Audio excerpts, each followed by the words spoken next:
Knew everybody? Yeah. Wow. Oh, how long you been here? Oh.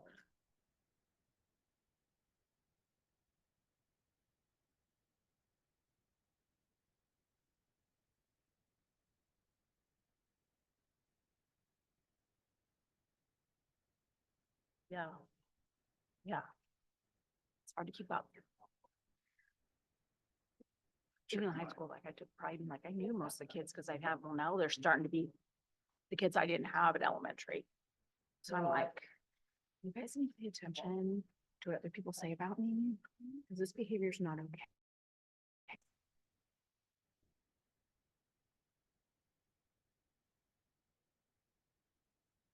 Katie, can you hear us? Yeah, I can. It's off and on. Okay, thank you. You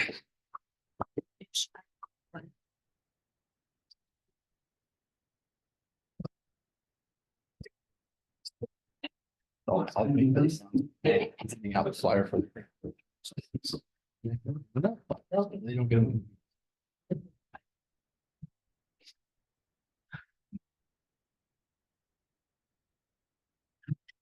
Was Carrie able to get coaches and stuff to say we'll be there for Little League?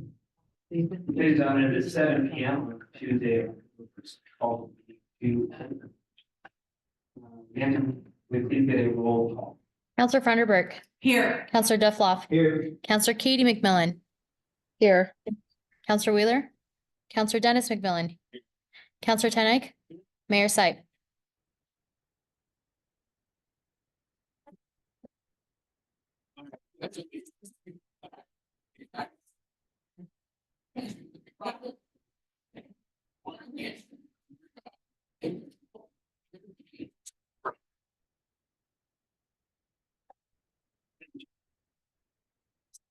At this time, council, we're looking for the agendas, any additional meeting midday before we move forward. Mr. Mayor, I make a motion to approve the agenda as presented. Thank you, everyone. Can I get a second to the motion, please? Thank you. All in favor? Aye. All opposed? Okay, now we move forward to the city manager's report. Dave, general. You got it. Just two announcements. I have a little flyer. Actually, Esmeralda has them. We'll have you pick those up on your way out. Just letting you know. So 2 weeks from today, October 15th at 4:30 on that Tuesday, we will do a groundbreaking ceremony of our business center. So you have on your agenda later here tonight to approve that contract. And so we have Representative Smith coming, we have the contractor coming, we have others that will be available there as well. So I wanted to make sure that you're all invited to that. So we have a little flyer, so save the date kind of flyer. And then we'll bring you another flyer in 2 weeks, but I'll make the announcement now. 2 weeks after that, on October 29th, also at 4:30 p.m. over at Nugent Park, we'll be doing our ribbon cutting ceremony of our new park there. So the park is done or almost done. It'll be like 98% done when we have our ribbon cutting there. Just some outdoor kitchen stuff that we'll be finishing with the pavilion, but we'll open up the playground. Parking lot will be ready to go, and pavilion's ready to go. So we'll have a celebration ceremony for that opening up. And so we'll get you a flyer on that one as well. Other than that, those are the only two main. October 14th. Meet the candidates, Oh, right. Thank you, Nancy. What time does that start? 6 p.m. Okay. Monday night, 6 p.m., October 14th is our candidate forum. Each candidate that's running for city council this upcoming election will have an opportunity here to hear from each of the candidates, have a series of questions, be moderated by Chief Grant. And we'll be here for that evening, go through questions. We invite each of you to attend. Any members of the public or the community is also please welcome to attend and encouraged to do so as well. So that's Monday night, 6 p.m. on Monday, the 14th. Yeah, we'll have a Zoom on that as well. Okay. Yeah, so just wanted to do over very basic general logistics for Rock the Locks. Rock the Locks is this weekend, and we've been setting up out there for a couple weeks now, and really a lot the last few days. vans start arriving here as early as tomorrow. We have, so that each of you can come and witness the event, experience the event, and coordinate with me so that we can take you a tour to look at our sound curtain trailers, look at how we've the equipment, meet with the sound engineer on site, those sorts of things, so you can meet with folks and have that experience. We have 2 tickets, one for you and whoever your plus one would be, so that you can come and witness and experience that information as well. Also, so that you can just have firsthand experience with just how the event went in general. So Esmeralda has those for you. So when the meeting's over tonight, you can pick those up if you'd like. And then I'll have a handout for you. Actually, I'll email it to you tomorrow. There's a couple different phone numbers. There's phone numbers that'll be able to get a hold of. There's a 24-hour information line or complaint line. So if you see anything, you can call that, or you can give that out to anybody that you know that's attending the festival or in the McNary neighborhood. We'll make sure that you have those cards and information so that you can provide that to folks if they see or hear or have any problems, that they have the right information and phone number. Outside of that, we'll have that line goes live starting at noon on Thursday this week. And then there's a shuttle for the McNary neighborhood so that residents there's 5 different pickup locations throughout McNary, as well as the RV park and the campground. Don't know if you have any other specific questions about general logistics or general information. So do we just text you like I did last year when I get there, or whatever, and you give the tour, or how do you? Yeah, thank you. So you'll have the tickets, you'll go to admissions, they'll get you your wristbands so that you have access in there. And then, yeah, please text me when you're planning to arrive. You can do it the day before or the day of. Please give me at least a 1-hour head start, because I don't know what I might be in the middle of managing while that's going on. So if you're able to just give me that head start, I'll be able to hand things off so that I can come and get you and take you through the tour.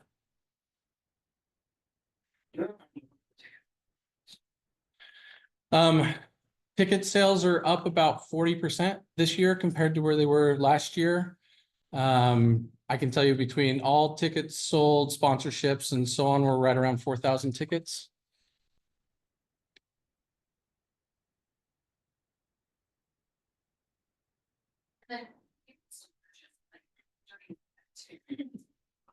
Yeah, that's not the final. So like yesterday, I think we had like over 100 tickets sold yesterday. And so that's pretty typical the week of. A lot of people wait for weather, they wait for whatever logistics they might have going on. Question. So last year, it seems like we didn't shut down the golf course this far in advance.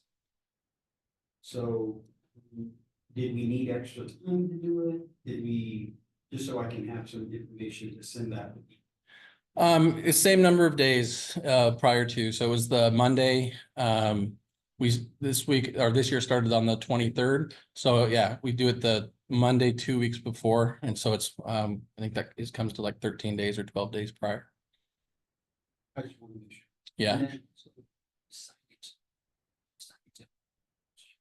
It's all going up tomorrow and Thursday. So if you go into McNary right now, the reader board is on the island, but it's not lit up yet. And we have signs on Bud Draper and 730. They're there. And then we just last year when we put on, particularly on Willamette Street in the McNary, we had that up in the reader board up early. We started getting a lot of calls early. And the other is we want to make sure that the letters that we mailed out last week were received prior to that going up, so that we didn't have confusion there. But they're all going up. They started going up today, but they'll all be up by the end of the day tomorrow. Yeah. But a lot of it's gone up around the venue right now. And then we'll be out in the neighborhood, and then the waste coming in tomorrow.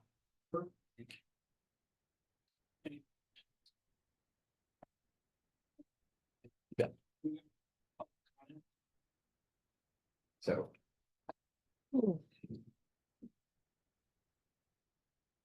One.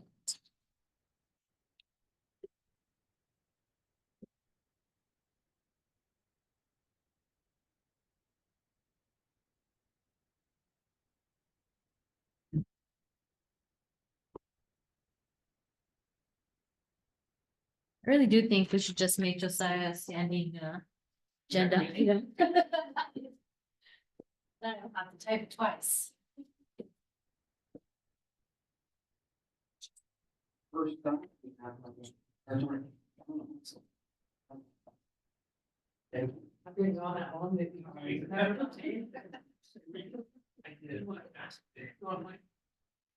Yes.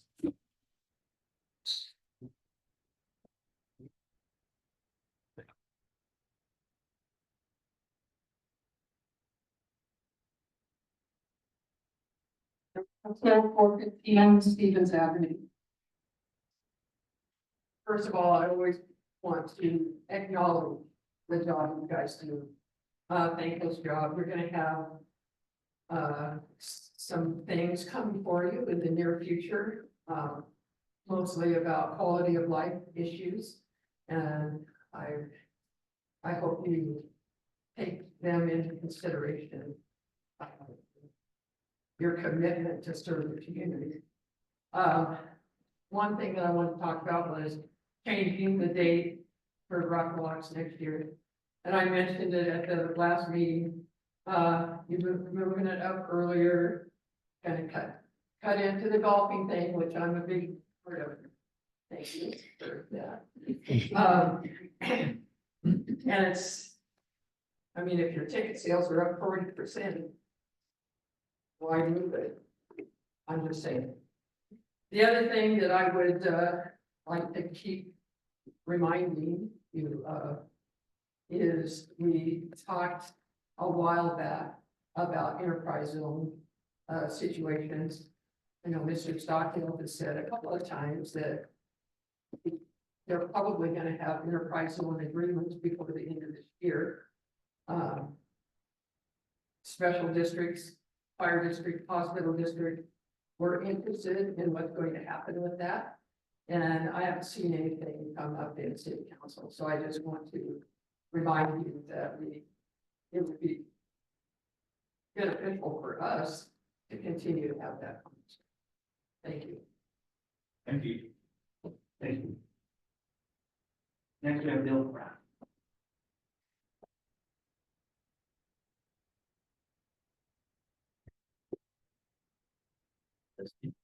I'm Bill Pratt, 148 Rio Senda. And I came to, I'm sure you guys are aware of the UEC proposed line going through our view properties on Rio Senda. And I would like to let you, I'm sure you've been kept abreast of this stuff. The proposal is to go through in front of our whole neighborhood view properties. And there's 4 proposals. 3 of them route up to 730 and then down east to the substation. And I find it quite peculiar that they're running this power line right in our view properties. And the planning commission voted no on it unanimously. And I would like to see why we can't go up to 730 and not cause all this electrical fields to be right on top of people in between the highway and there. So we're kind of boxed in to a electrical field thing, plus the wildlife in there is going to be impacted, plus the fire, the fire thing. And at the same time, by doing this, it's going to devalue the view properties. The view properties on Rio Senda pay a little more than twice as much tax as the other side of the street. So hopefully you guys will represent us and make it go to 730. Thank you. Thank you. Next, we have, Judy Simmons.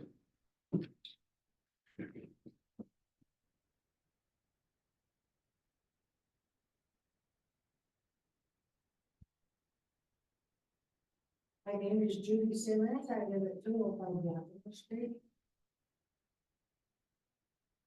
Hosted the 70th anniversary of the dam on the 21st. We had a fantastic day.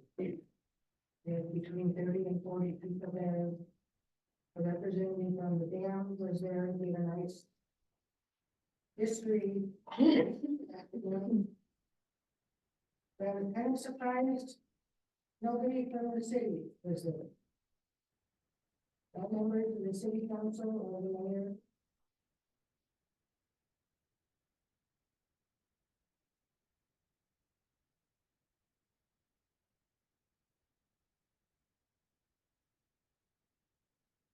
The city is here. But there's a nice article about it in the paper tomorrow, so if you get a chance, buy a paper and read all about it. It was a fantastic day. Thanks for putting that on. We do appreciate it. Thank you. Thank you. Next, we have Nell Rice.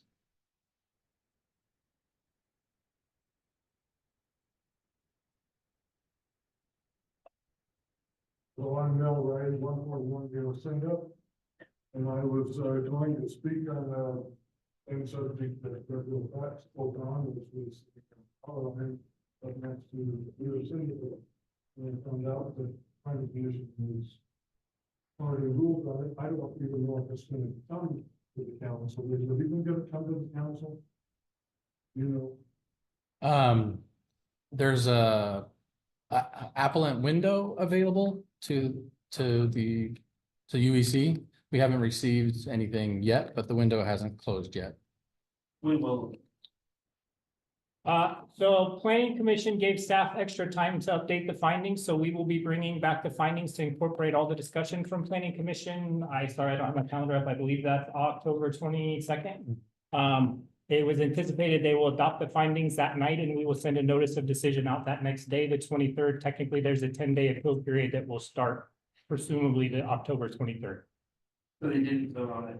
So they did vote to make a decision, but they directed staff to update the findings and bring them back at their next meeting so that they could adopt the findings in a final version. So it's going back to the planning commission. There won't be a vote. There will be no more public hearing. They've voted, they've made their decision. This just lets staff bring all of that public comment that came in over those two planning commissions and get them into the findings. So we have adequate findings from that commission meeting. But does that not give UC extra time to be able to file a rebuttal? No, so technically, we can't issue a notice of decision until we have a final decision, which I can't have the planning commission chair sign until we have final findings. So they gave the planning commission, it is an extra step in the process. It was at staff's request. I made kind of a comment before, it was a very large packet. Staff just needed the additional time to get all of those letters and everything in adopted, to get all the comments that came in at testimony into the findings. That's why there was the delay. It's on staff ends to make sure we have legally defensible findings to just support planning commission's decision. It's not adding any extra time to the appeal period. It'll still be 10 days. So we won't mail the notice of decision until the 23rd. There will still be the same 10-day appeal period that it would happen for any other application. And then after the 23rd, they'll have 10 days to appeal or whatever. Correct. So it probably will not come to us unless there's an appeal process and then it.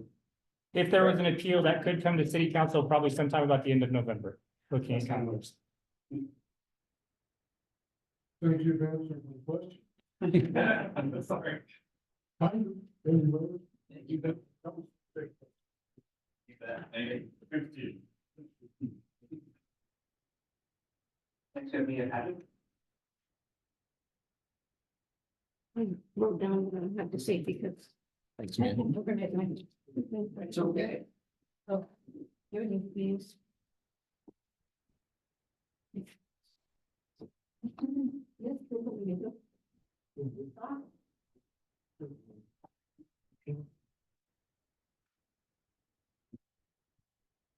And Mia, can you make sure the green light's on the microphone?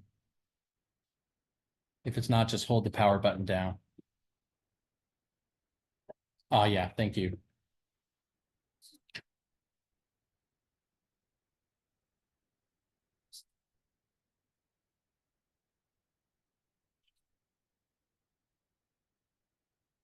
But I also. Meetings that we had, they said that, some things couldn't be changed because contracting has to be done very early on next. So when I saw that you're already talking about dates for next year, which scared everybody. But when I saw that, I thought I really need to check up on this question, which, was asked by Darren, the last time I was here to city council, which is, of course, it's a question. Big thank you to all of you for the efforts that you're making, that you're trying to make to do the motion. We don't yet know what the result will be, but I told Dave, I hope he has a timeline how to be going up because I think that the city of Umatilla would get more views and reputation just from that effort than from the customers. Okay, so kudos on that. So the question that Darren asked was, have cost estimates been made for the alternative sound mitigation options that involve relocating stages? That wasn't an option this year because we already had contracting for a number of reasons. It wasn't an option. But that was a really important question we asked, and at the time we didn't have an answer. And so I want to make sure that those questions are answered before planning goes too far next year, so that those alternatives can be considered at least adequately when looking at whether or not you're going to continue. Add that. Okay, so whether or not the mitigation measures that are taken this year are sufficient. There's a lot of cost involved, and up to now we don't know the comparison between those costs and some of the other options. So the options that have been talked about were one was moving the stages further from the residences to a location just east of the pond, which is in the middle of the golf course, halfway between the houses on either side. And there is a large area that might be adequate for the stages. Another was move the stages off the golf course to the location near the end of Frederick Road. When supposedly Dave remembers all these things. And the other one was moving the festival entirely closer to the center of Umatilla, working with the Army Corps of Engineers to use the area south of the marina, the soccer field, and get some land, some other part of the land that's north of Third Street here in town. So there were ideas that were floated during these meetings, and they talked about, we have some people who are Christians who know a lot about these things, and they said that there are options that maybe hadn't been considered up to now that could be investigated, working with UAC, Pacific Power, and Amazon. Amazon has portable substations that they use in case of problems. So there may be possibilities to facilitate and decrease the cost of some of these other options, which may involve moving the festival stages to other locations. So those alternatives need to be investigated before the cost can be estimated, I'm guessing. And the other idea that was floated was that there is a new district commander for the Army Corps of Engineers, woman, who I've been told is very amenable to working with cities. And so it's not clear whether or not she was actually contacted and whether there's there might be other impediments, but people have spoken about looking at examples of the use of the riverfront in Richland, Canada, Pasco, Lisbon, Carson, Gorman, and that the looking at a longer time scale, not necessarily for 2025, but looking at what's the planning for this whole festival to be, has that been looked at efficiently and has processed. So I'm not trying to ask anything from this. I want these to be on people's minds, and I wanted to reiterate the question that Darren asked because I thought it was one of the most pertinent questions we've had at the time, and we didn't have it. So I'm putting that out there because you guys are so busy right now, I imagine, and unfortunately, at the same time that you're busy, you're going to have to be making decisions about throughout the last 2020. So there's not going to be a lot of time and to get a lot of, a good look at some of these responsibilities. I don't know if you have any comments on any of this, I'm just kind of summarize what they talked about at the time. We have a lot, but not really prepared to comment much further on that yet. Thank you. Yeah, thank you. Thank you very much.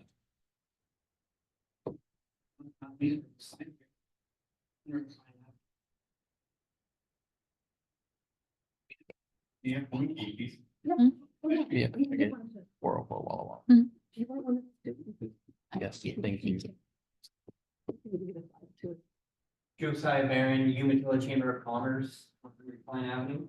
Just a few announcements and updates from some of different events going on or from some of our members. Just a reminder, tomorrow, so Wednesday, Two Rivers Correctional Institution is having one of their meet and greet hiring events. So if you know somebody who's looking for a career change to be a correctional officer, you can. That will be tomorrow from 3 to 6 p.m. at TRCI. Go to the Umatilla Chamber Facebook page or on TRCI, and we've got the information about that on there. Or come up to me tonight and ask about it too.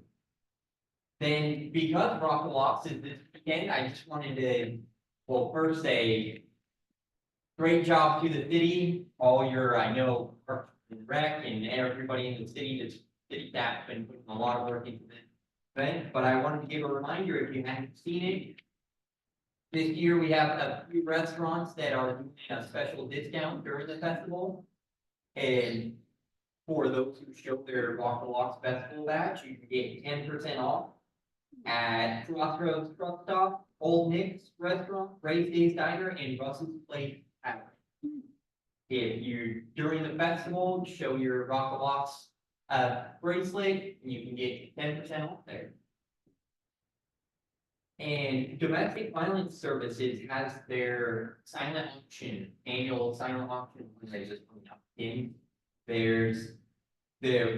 They've got their big prize item is a raffle, 5 nights and a 1 to 2 bedroom condo at an Oasis Resort in Palm Springs, California. So there'll be, that's something to take a look at. The auction will be October 9th till October 25th through November 1st, but ticket sales are open right now if you want to get your chance at that resort and support a great cause of what Domestic Violence Services is doing for the Umatilla County and Morrill County communities. Also, Umatilla High School and Umatilla Parent Club is having their fall family party on October 12th, 2 p.m. to 4 p.m. at the Umatilla High School Commons. It's going to be music and a photo booth, games, all kinds of fun things. And then Friday, October 18th, is Monte Vista's having their ribbon cutting and trunk or treat community grand opening event at McClanahan Summit. Will be at 4 p.m. to 6 p.m. and the ribbon cutting will be at the beginning of the event at 4 p.m.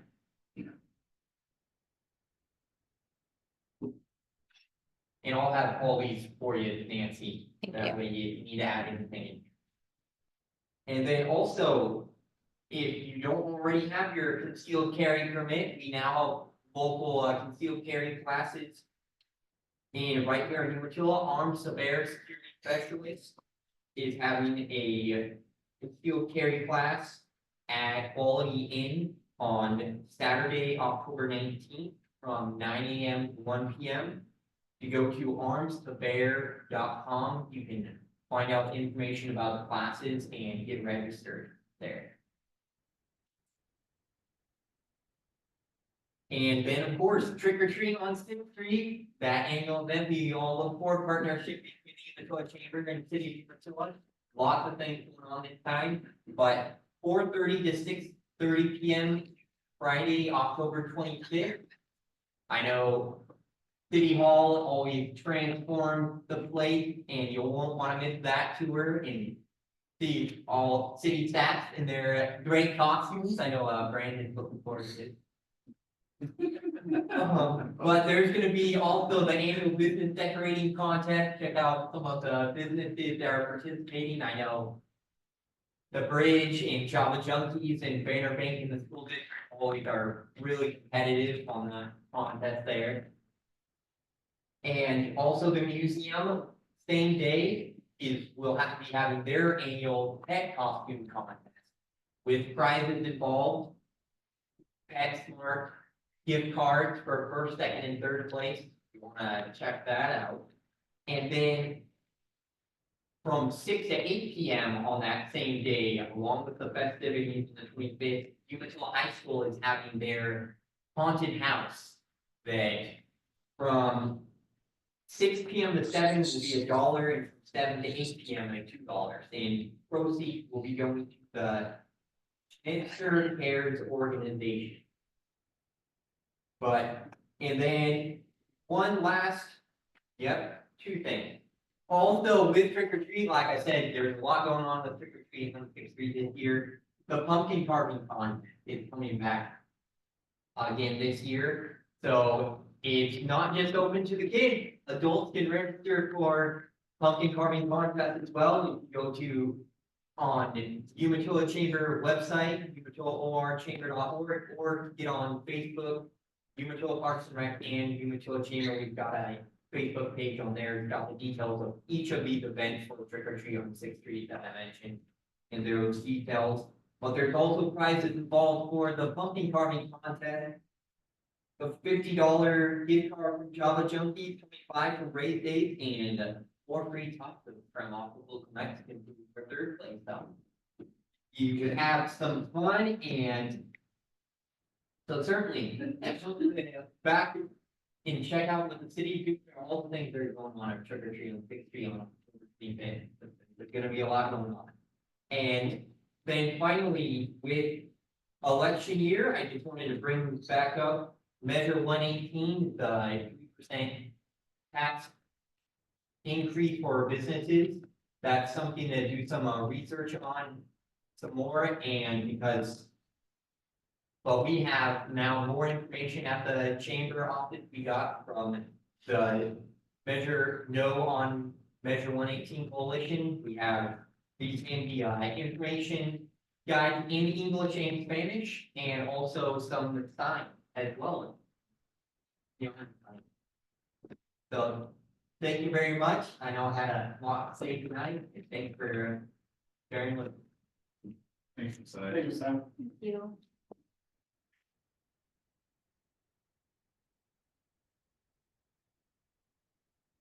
7.1, we have the consent agenda.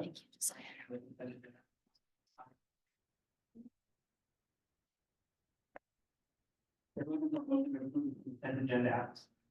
Yeah. Mr. Mayor, I make a motion that we approve 7.1 consent agenda item. Thank you. Can I get a second? Vote, please. I'll second that. All in favor? Aye. All opposed? Moving on to business, we have 8.1. Right. So after the declared vacancy, we did still have 3 applicants. Staff did reach out to all 3 just to verify they were aware of the time commitments and were still willing to be on planning commission. We sent those to Mayor. Mayor Site has made the recommendation to appoint Veronica Gutierrez to the planning commission number 3. I'm happy to answer any questions from you.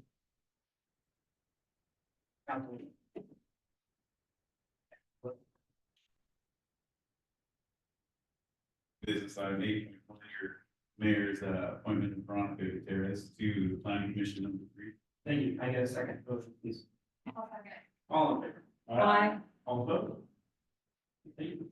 Moving on to 8.2, resolution 12/2025, resolution to award Cliff Thorn Construction LLC a contract amount of $4,863,061 for construction of the Umatilla Business Center and related improvement projects to the delegated authority to the city and to delegate authority to the city manager, David Stockdale, sign all contract documents and further amendments associated with the agreement. Questions on that, council? Is there anything like that? Brandon introduced, and we also have an architect here too, in case you had any questions as well. So the bids were, the bid opening was September 20th. We sent out the notice of award and that challenge period has now passed, so we are recommending approval or award of this contract. The mayor had already read the contract amount. We are very excited about where some of those bids came in. Mark, I don't know if you had anything else you wanted to add, but Mark Cedar, we haven't had him for here to council, I don't think in a while since we got past some of the final design things, but he's still very much involved with the project and we're certainly happy to answer any questions you would have. Family question, we're just excited to get the ball Yes. rolling. Very excited.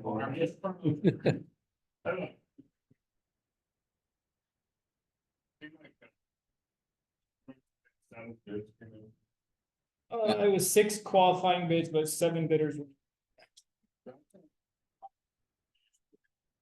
Significant, yes. About twice as much as we've been normally getting, yeah.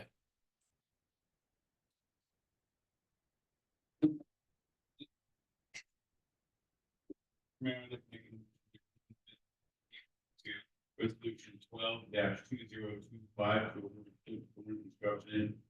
The money, $4,863,061, excuse me, and to approve Dave's stock sent out contract for the future.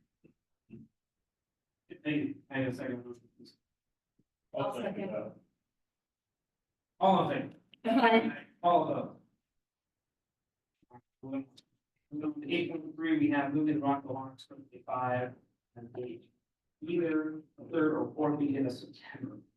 Yeah, excuse me. So we discussed this briefly last meeting and was asked to bring back a couple numbers and some other basic impacts. And honestly, I don't have a whole lot. I'll just do a quick refresher of what some of the 4 influences to why we're considering it, and then I'll go over some of the impacts at the course itself. But to some of the comments you've heard here, ticket sales are going well this year. Like I said, they're up about 40% from where we were last year. And as we mentioned all from the beginning through this, these things take time to build up. So we anticipate that the date that we have is still a good date if that's where we want to keep it for any time in the future. But some of the things that we're looking at as to some of the I guess the perceptions of the event is one, a lot of folks that come to visit us, many of our festival goers travel at least 50 miles, many more than 100 miles to come. And when they look at Oregon, if this is the first time coming or they haven't been in a long time, the association is that our weather is the same weather as the west side of the state in October. And so we get a lot of folks that talk about enjoy being wet, enjoy your rain, enjoy your cold. And so we're looking at some issues that are some perceived issues there. The other is first weekend of October is opening season of deer season for rifle hunting. The week before is for bow. And so that's already out there as well. But we do think that one of our key demographics that we look for, which are males 35 to 55 years old for the event, a lot of them here in Eastern Oregon are hunting. And so we are losing out on some tickets for that.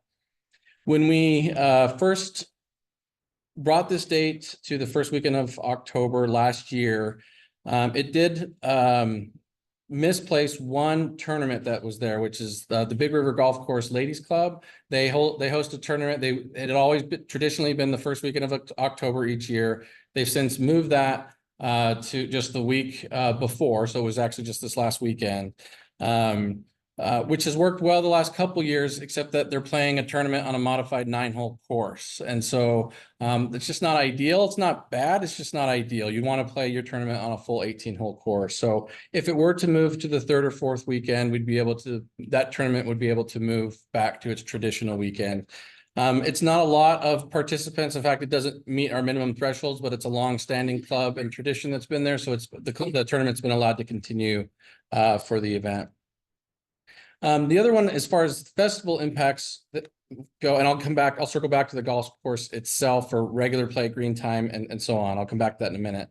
But the other was just access to the bands. And so traditionally speaking, a lot of the bands end their tours at the end of September, and their holiday season is October and November, and then they go back out usually starting in December or early January. And so we're kind of late in the season, and so a lot of bands are already starting their vacation or they're just not available. And so we do limit our access some by being the first weekend of October, but not terribly bad. A lot of them are all the ones, obviously, we have plenty of great bands coming this weekend, and they're willing to extend. The course itself, one of the things that we gained by moving it a little bit early is on the maintenance side. The majority of our turf out there is Kentucky bluegrass. You want to get that down traditionally by the last day of September, so that it has a longer germination period, so it has a little bit more time to recover with some of the weather that's there. So we have a better chance of a healthier or quicker course recovery, although if you haven't been out there recently, you can see that the course looks really remarkable. It recovered quite well. And we opened last year in the afternoon on the Tuesday after the event. And so it didn't have too much of that impact. The majority of the festival is in the roughs. 2 years ago, it was all dirt and sagebrush and tumbleweed in that area out there. And now it's all grass. So that impact isn't necessarily too much, at least not on the fairways and on the greens. But as far as course play, and as you mentioned, that was mentioned here tonight, the third or fourth weekends of December are absolutely ideal times for regular green fees. And so we looked at what we normally bring in on those weekends. Excuse me. So in 2023, our third weekend at Big River had a gross of just over 7,900 was our total green fees. Our fourth weekend in 2023 was about 7,300, so pretty close. This year in 2024, our third weekend was quite a bit higher. It was at 9,300, so about what is that? $1,400 higher than the previous third weekend last year. But the fourth weekend this year was quite a bit lower. It was about 5,500 compared to 7,200, so a little bit down. So it's hard to say on that 1,400 if it just shifted one week or not. And that kind of goes back to your question of when we closed and that kind of thing. The days are the same. It's just that our weekend on the calendar, because it's the 4th, 5th, and 6th instead of the 6th, 7th, and 8th, and so everything it feels a lot sooner, but by days apart, it's the same lead time that we had before. And so I think you could last year's when we went from 18-hole to modified 9-hole, the revenue fell by about 10%. And this year when we went from 18-hole down to modified 9-hole, revenue fell by about 25%. And so those are some of the financial impacts, the green fees that are there out on the course. There is only the one tournament that's impacted right now, but has moved earlier. There's a tournament essentially Labor Day weekend, or the first weekend of September, and then the ladies club does theirs, and there's nothing before or after that. There is one at the end of October as well, but there's only the one tournament that's impacted by any of these dates. So I don't really have other than these 4 issues: deer hunting, weather, course, and access to bands, and then some of these revenue tips. Sure.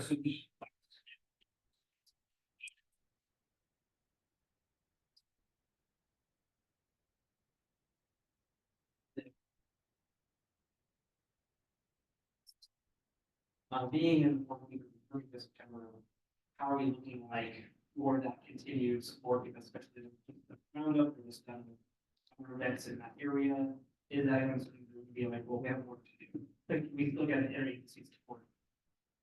Yeah, so this year's support, interagency support on the security side is equal to or better than last year. But we didn't pose the question to them on the following weekend, on the third weekend after Pendleton. I didn't talk to those agencies, so I don't have a good answer for you on that one, Mayor. I don't know if you have if there'd be any issues on that. At the beginning of September, you have to understand that you have to fair as well. Sure, thoughts. When I reached out to all of the agencies, everybody hated that, they were more happy to help. But I don't think that changing the date would change that service. So for me, I'm not necessarily saying that one is better than the other. They're just different. And so that's really the question. Do we stay the course where we're at on the fourth weekend? Or do we move it 1 or 2 weeks earlier?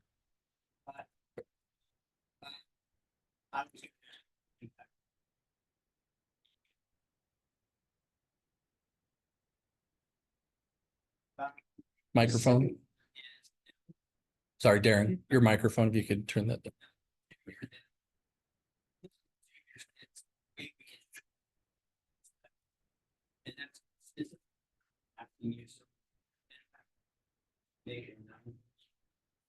For that amount of time, you know, can we start it on that Monday prior to the festival and have it done by and ready to go by Friday, which I think we can. Especially, I know that we have some added things that we hadn't done before, so. And I understand the second year, we're just tweaking stuff, I get it. But if we were to somehow, you know, figure out a way where we can just focus in on those days, because I've seen it. You know, some of those festivals, shoot, they put them up in a day. So, I think that would be good. Less impact on the community, even just the community. And then, what are your thoughts of? Well, it's in the, so, and I agree with you about the end of summer, the concert series tours that we will have access to different bands. There will be more names available at the end of September because it does. And then, my other question was, again, like I articulated before, was, I think it'd be great to have that break in between Roundup and us. Just because give people weeks to recover their food. Not that there's any party that happens. Just give everybody a little bit, it's all the food they eat, it's the fair food. It's got, so just give them a space of time. Yeah, and then the weather, you know, I think it's more predictable in September. And it sounds weird to say only 7 days, you know, we kind of floated by at the last couple of years, so. So- Last weekend was kind of. So the US climate data, and you're right, it says that on average in late September, we get 0.04 inches of rain every 4 days. Versus the first week of October, we get 0.04 inches of rain every 2 days, or twice as much rain just a week apart. It's still 0.04, but there is a change in that 10-day period that's there. Again, I lived in Eugene 11 years, 0.04 is called 9 a.m. And so it's just it's a little different right here.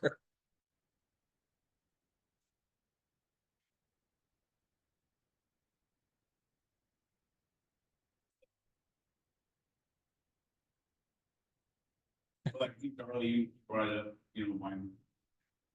I mean, is there a specific reason that you'd like to keep it like where it's at versus moving forward? Only for, is it only for yours? I mean, other than for the bands, those are the two critical things that. I get, I mean, Yeah, we can move the back to where. Which is. Yeah, so if their tournament went to their traditional time, which was the first weekend, they'd have the full 18-hole course available to them again. It would be a week or two after we had the festival, so the 14th fairway would be not quite fully recovered yet, but certainly playable. The greens are well protected during the event. We didn't have any issues last year. We don't anticipate any this year. The 15th tee box, it will be in poor shape. So the 14th fairway and the 15th tee box will not be great for that tournament. But that moves them back there. It was really kind of the two things. One, access to more bands the third and fourth week of September, and then two, likely more access to one of our key demographics, males 35 to 55-year-old because of hunting. but what are the drawbacks to that? What was?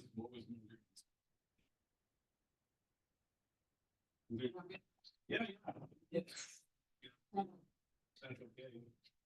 So. Modified 9 right now. There's, you have to wait. because there are more people trying to get on the course, and you can't spread them out over 18. And this is slower now, I mean, because it's at the end of the season, slower. You move it up, now you're in the heavier season. More people that are golfing, because it's earlier, people can go out earlier. Like me, I go out early. And, so you're able to enjoy it a little bit more. It's right in the middle. I mean, like right now, you can't even start golf until 6:45, right in there, 6:30, 47. But you can move it up 2 weeks and you could get out there a lot earlier and, like I said, spread out those people. So when I go out, just like this morning, I went out and I did the modified 9. I was out there at 6:30. By the time I come back around to do my 18, I have to wait in line, whereas before, I just never. Play through. Any of you have a comment? Yeah, I'm also the lady, so I can answer that question. I don't know, if you've noticed in the last couple of weeks, it seems like night really fast now. Yeah. So that means if you're a golfer, you have much less time to be able to do it. So September is probably the best month the whole year for us to golf. So if you're saying that 2 weeks of September, it's going to be unpleasant, I have been there with some friends and we had fun. But like I said, we had to wait a lot. You don't get to do the back 9, which is a lot of fun, bigger, longer, more interesting. It's, if you're a real golfer, you go out anyway, but it's not pleasant. Now, as a golfer, a member of the golf community, if I hadn't looked at the minutes from last week, I would have no knowledge that you're considering doing this. So maybe it's not important to you to ask the golf community, but they don't know that you're even considering this. Is that something that should be done to ask people, the members, whether or not they care? Sure. I think last week I had spoken to you about reaching out. But that, did you reach out? No. Well, we did. So so Megan's our course manager. We reached out to her and said, I need you to reach out, contact the ladies club and the membership. Well, the staff report we got back said she was, and we got 2 comments back from them.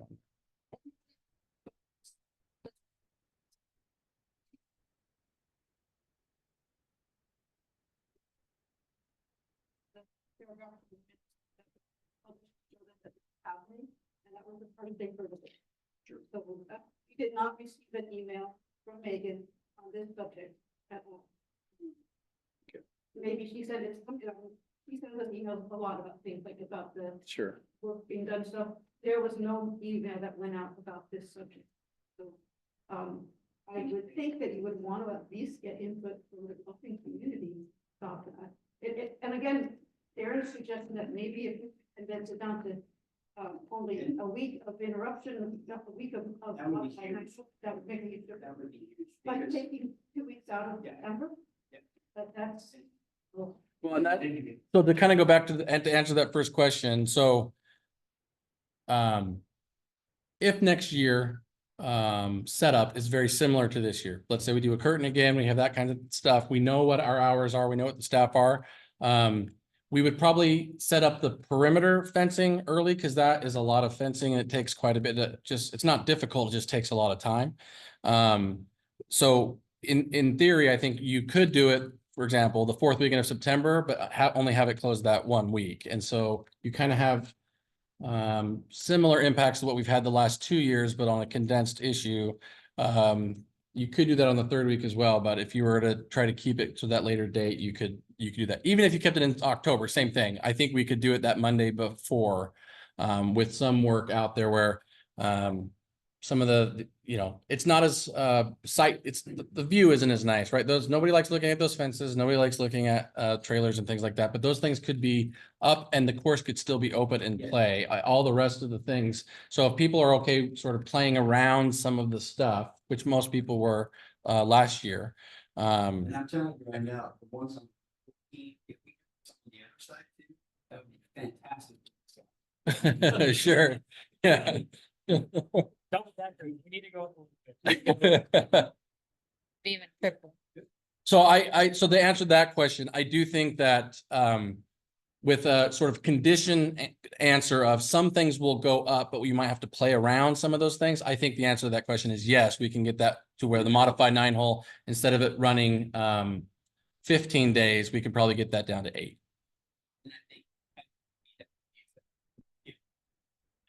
that Monday be able to fit it in, which I. To the Tuesday after, so those 8 Yeah, days, yeah. that's-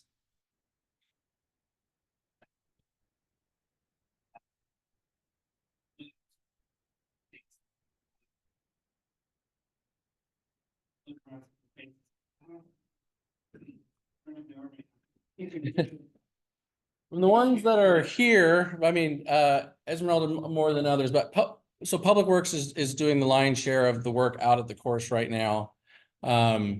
We have, and then we partner with TRCI, and their work crews are out there, and we did get the letters out. Hopefully you knew this year they were coming. That was some of the issues that we had last year, is there wasn't notification.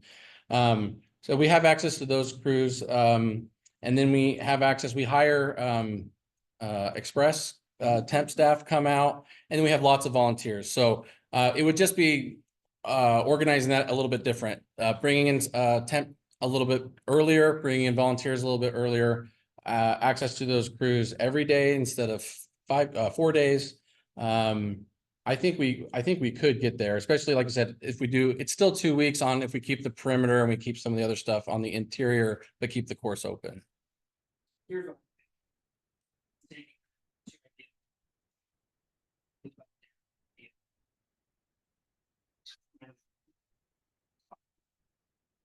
Staff. And the idea of keeping it where it's at now, testing them to see, okay, is it possible to do that? Shorten it down to 8 days, to 7 days, whatever we can do. Testing it out next year to say, yes, we actually can do it. We keep it, we can ensure to preserve the golf time if we can in September. And if we can, then think about it next year and move it.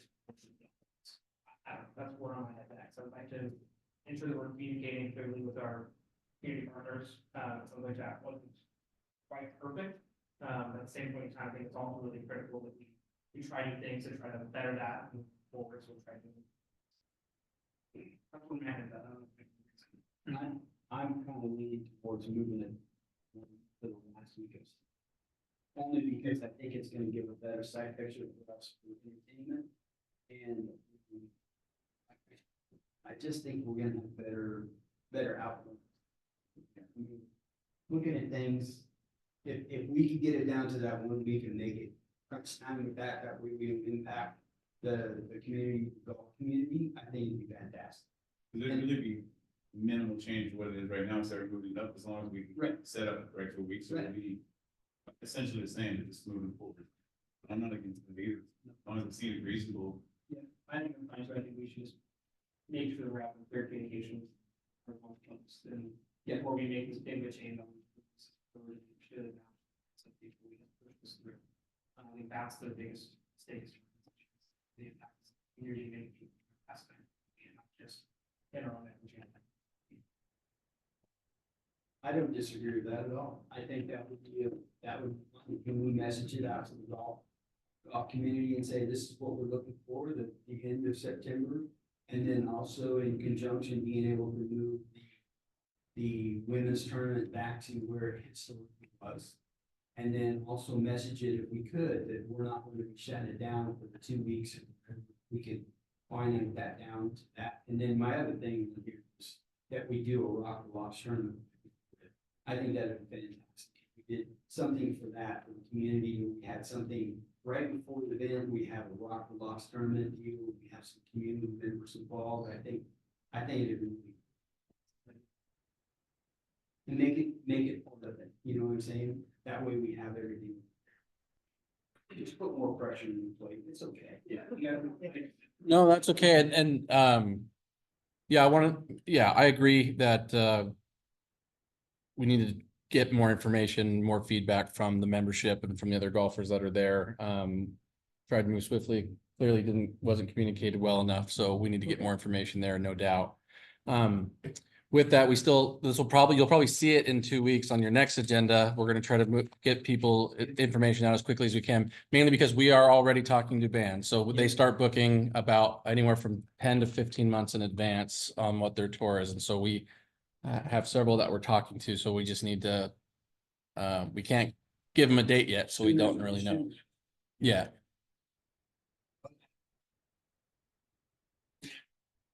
So I would, that's what I would recommend, Mayor, is that just table this to your next council meeting.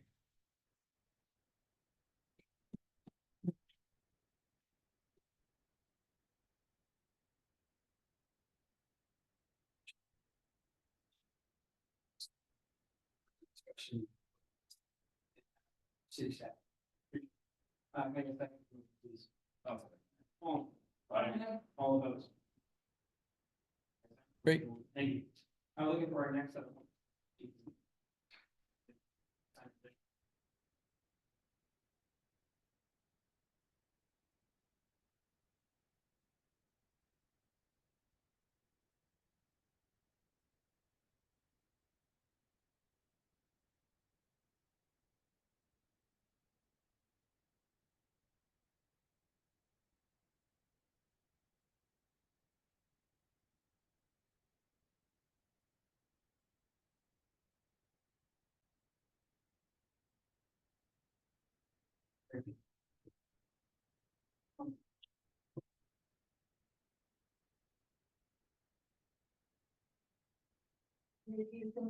Riverside, and I just want to say I was also at the meeting last week for the UEC transmission line with UEC. I am a Pacific Power customer, and they are like trying to force this line 300 feet in front of my house. I don't want that there. I'm letting you guys know that now. I fully oppose it. They put the cows and groundwater more than the people that live.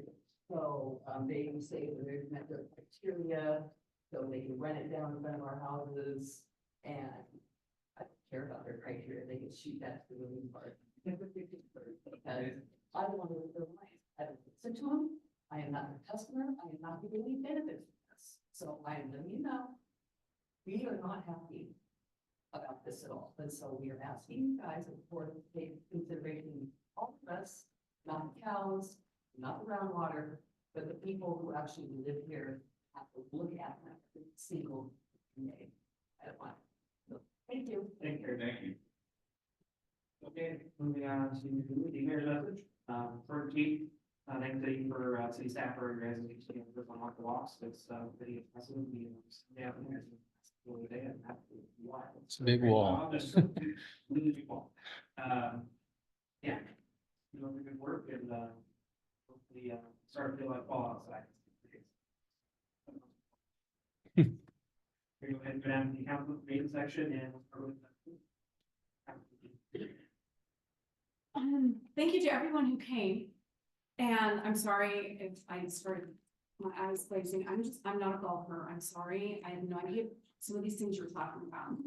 But I want what the citizens want. So I am glad everybody came and thank you for sharing. I wanted to also make a comment, and she's not here, but Yesenia Carrillo, her City View newsletter was amazing. Maybe this is her first one. Third one, actually, yeah. But it was very engaging. I mean, I just would say, I really enjoyed reading that. That was awesome. I wanted to talk about that. Judy, I wanted to say that, I am sorry that you felt slighted that we didn't come to the museum. I take great pride in attending as many things as I can, and I believe we all do take pride. It's just, it's sometimes as weekends are bad. And, single mom, do what I do. So we all really truly care about being there. So I'm sorry that happened. I think that's about it. I'm getting very excited for Rock the Lots, and yes, so I think that's all I have. Thank you. Thank you. Councilmember or Councilmember. No, I have to echo Corinne's statements, you know, the engagement that we're having right now. I'd love to see people come in and voice their concerns and their issues. Again, you know, there's certain parameters that we can work within and things we can and cannot do and things that we will do and we'll set up a fight. I have no problem with that. But I really like to see people involved. I mean, that's the whole thing. I've been, in the city for a little while and a lot of times people want to just stay at home and complain and they don't want to use their vocals, I mean, and actually be a part of the solution. And so I really, really appreciate it. We've had a lot of interaction with the planning commission, and I think it's great. We need more of that, not only when arising, but we need more engagement throughout the year because every day affects everyone. So, thank you. I have two questions to the staff. One fun one, wanted to bring up. So for Rock the Locks, I don't remember last year, did we have some sort of like photo op a place where people can take pictures, did we? Yes, and we'll have two this year. Awesome. Yeah. I was thinking about it too, because I know that you guys have an Instagram on your bio, you should have some sort of like hashtag that everyone can utilize, because then that's a great way for you to collect photos that you can also like share. We have our final team meeting tomorrow morning before everybody just disappears. But we did have a meeting with Nancy, a couple months ago about using hashtags and how to brand it. And continue branding it, but yeah, we'll share those to our social media. Okay, perfect. That's what I was gonna ask, if you do have that, where can you find that? And then also, I'm sure we've all heard about the hurricane event that is right now. It got me thinking, explaining it to me how this happened in Florida, but clearly people in Tennessee are being impacted by it. I know a couple of years ago, we had a meeting, staff and council about just in the case of, when do we normally do this? Like in every other year, odd years, how's that? Yeah, so we did a tabletop exercise in 2022 was our last tabletop. We have a budget for a consultant for this year to do one this spring of 2025, but we haven't started coordinating with all the other agencies yet. We don't have a date or anything like that, but we have budget for it again this year.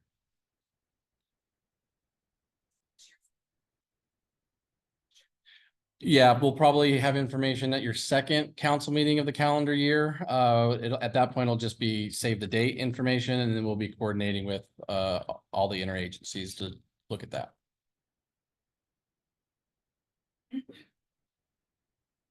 Yeah, I agree that. And Judy, again, I'm also sorry, like, I trying to get me exciting finish that season. I passed by several times and I saw the sign up. I was like, man, I should shoot in there real quick, and I just didn't. So I do apologize. I try to best I can. But... Yeah, sure. Okay, hopefully, it should be done by it.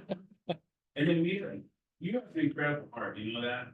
If anyone in this place had something to complain about, it would be you. You're right there, sound, and yet you spend time trying to find solutions so the community can still enjoy things. And that's incredible. And I just want to say that. I mean, my hat's off to you. That's awesome. And hopefully we can find a nice point there where everyone can live. Thank you for what you do. Thank you for just having working. We appreciate that the city council has listened. That Dave's Lockup put out information about the noise issue. City council listened, they're trying to do something. We don't know yet, what the results will be, but it's all, efforts for everybody's interest. Well, it's much appreciated, because you could just be ranting and raving. You have every right to do so. Yeah. Anyway, that's all I got, so. Hey, looking forward to Rock the Lock this weekend. It'll be, I'm just, hope enough success and safety for all. And I just want to just have a shout out on my youngest daughter, delivered her third child. just wanted to say welcome to Cameron, Weatherall. 8, 7. You're lucky I'm here. Because had a pretty tough internal struggle, but they're coming to you. Anyway, welcome to Cameron. That's all I have. Congratulations. Thank you. Okay, this time, council. Katie. I'd just like to add that that's number. Wow. Councilman Peters.